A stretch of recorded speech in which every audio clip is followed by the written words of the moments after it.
Viewers, now that it has been confirmed that Tigray forces are withdrawing from Amhara, Afar regions, question is there any strategy which TDF is adopting or it's going to adopt?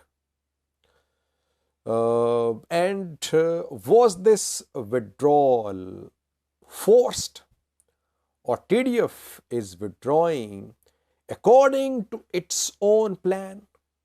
Today I got some time, so I thought of analyzing the whole situation. We have learnt that TDF is trying to adopt a strategy which Tigray fighters, Aratian fighters and other fighters adopted in 1987. Which strategy was adopted by Tigray, Aratian, Oromo, Afar, Somali fighters in 1987? Did that strategy work? Will this strategy work now after the withdrawal? We'll have a detailed look at these questions. Before that, let me talk a little about withdrawal. Why did TDF withdraw? Two main factors. I would rate drones as number one reason behind TDF's retreat. We have seen very precise drone strikes on TDF's artillery pieces, armored vehicles, their APCs in Afar and in Gashina too.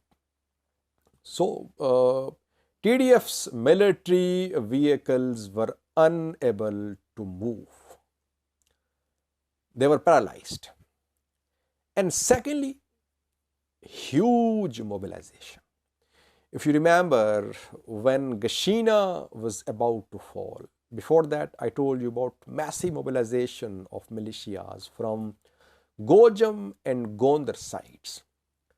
So massive mobilization coupled with drones.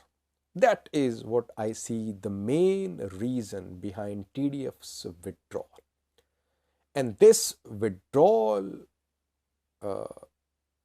is happening after TDF suffered losses. TDF is not withdrawing happily. It has been forced to withdraw. It was not in a position to defend its gains in Afar, in Amhara regions. So it had to withdraw. People would say, Sajid, mobilization was there since July when TDF entered Amhara region.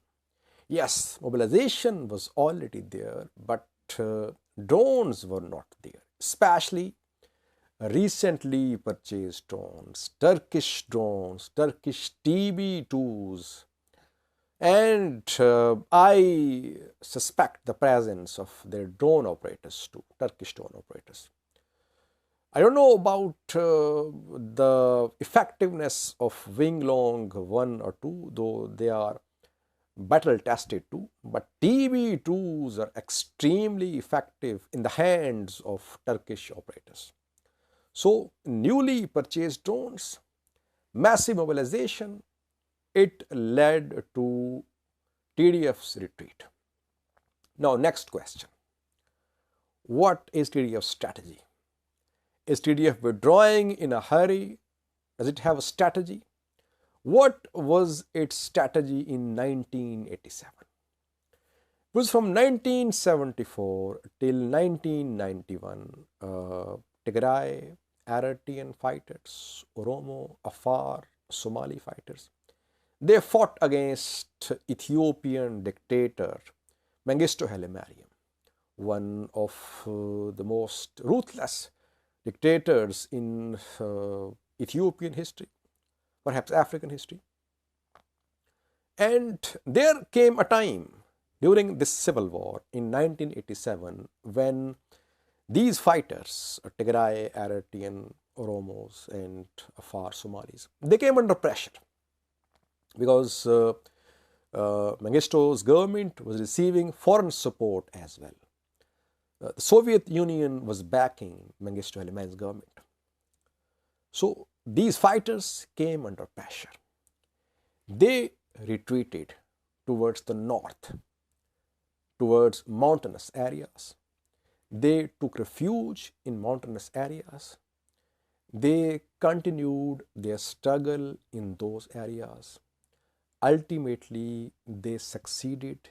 In 1991, I think, they overthrew Mengistu Haile Mariam. So their strategy worked, which they adopted in 1987, because they were faced with a power which they were not in a position to counter at once. So they retreated, they fought in mountainous areas. They say that if your enemy is like a flood, don't stop it at once. Try to retreat, try to stop it at different places in bits and pieces. That is how you can stop it. If you try to stop it at once, you are in danger. And try to stop it at your convenient ground. We heard the usage of these words, convenient ground, by Debrecen Gabriel Mikhail, I think 2 days ago. He said, we will fight this war on our convenient ground. So that is the strategy which seems to have been adopted by Tigray Defense Force. They know that Ethiopian government forces, militias, much larger in number, supported by combat drones as well. So the best strategy now would be to retreat towards those places where Tigray forces can find shelter, where they can defend from drone strikes, and where they can regroup, reorganize, and try to continue their struggle. Next question, viewers, would be, will this strategy work? A bit premature to conclude about the outcome of this strategy, because the withdrawal of Tigray forces is still going on. They have left Kambolcha, Dassi. They're moving towards Vuldia. They have lost some places to the north of Dassi as well. Where will they stop? Which would be the convenient ground for them? Vuldia, Kobo, Koram, Alamata, Tambian.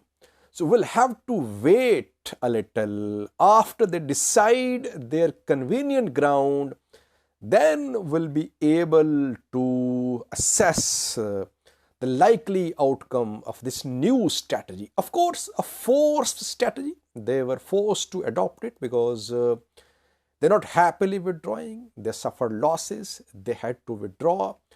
They are losing their territorial gains of almost 4 months since July till the end of November. They were making territorial gains. Suddenly, they have lost all these gains. They were forced to withdraw. And the important question, viewers, would be, will ENDF, regional forces, Ethiopian Air Force, let all these retreating TDF convoys back into Tigray peacefully or not? Because there are some bottlenecks on this road, A2 highway, especially near Kobo. We might see an attempt by Ethiopian Air Force, especially, to target these retreating TDF convoys. We could see some large-scale ENDF attack as well, attack by regional forces as well, especially after TDF's withdrawal from Vuldia. If TDF withdrew from Vuldia, we could see an intensified sort of attack from federal regional forces supported by Ethiopian Air Force drones to hit TDF convoys. It can happen, viewers. So we'll have to wait a little to see the outcome of this new strategy. I got in touch with a few friends who informed me about this new strategy. And yes, several other sources, they are also confirming that this is the new strategy. War is not over. TDF is not surrendering. It wants to continue its struggle. A new phase of this war is about to start. Let's see what happens. Thank you for watching.